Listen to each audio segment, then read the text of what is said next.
Hi, and welcome back to Gardener Keep. Sorry it's been a little bit, but it's been the holidays and we had this creep and crud went through our household, so we've all been a little sick and under the weather.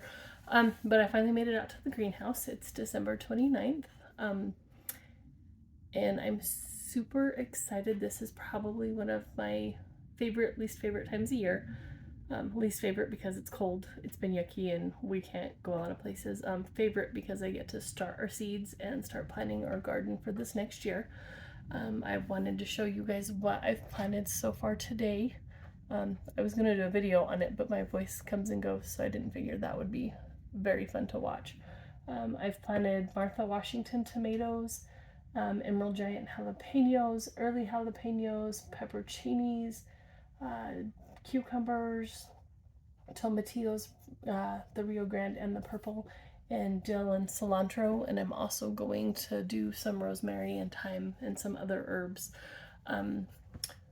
One of the things I wanted to show you was that these beautiful terracotta tomatoes that I started in November here in the greenhouse are doing wonderful. I don't know if you can see this, but I'm actually getting little tomatoes and I've got quite a few flowers. We've had some bees in and out of the greenhouse, which has been kind of cool to watch.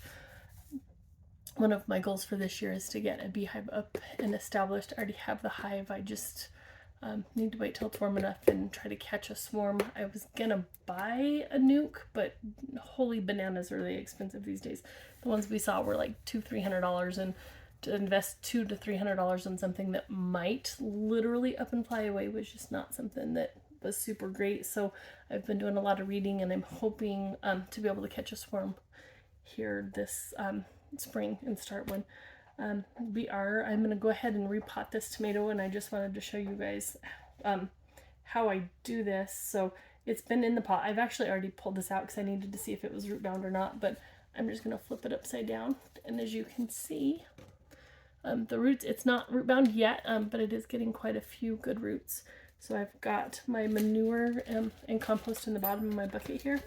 And then I'm just going to put that little guy in there, and I'm going to backfill the dirt all the way up to this first nub. I had pulled some, oops, sorry, you can't see that. I'm going to backfill it all the way up almost to this first nub here where I pulled the stem off. I'm sure it has a technical word. I don't know it. And so the beautiful thing about tomatoes, and I'm not sure if you can see this, let me take it out of here. All of these little white hairs that you may or may not be able to see, those will grow roots. So by burying it that deep, we're going to have that much more stem full of roots. And that'll help when we plant it, if we choose to plant this one in the garden, but it just helps establish a better root base. So if you have any questions, let me know, but that's the gist of planting a tomato. There is one other thing I want to show you before we go, I just thought of, and that's all of, oops, let's turn this around. So all of these here little leaves that come out of the center stems, those are called suckers, and you want to pull those off, or you can cut them. I just pull them off. That's gonna help put more life into those into the leaves and the stems and the fruit. It's just gonna keep them from being little suckers.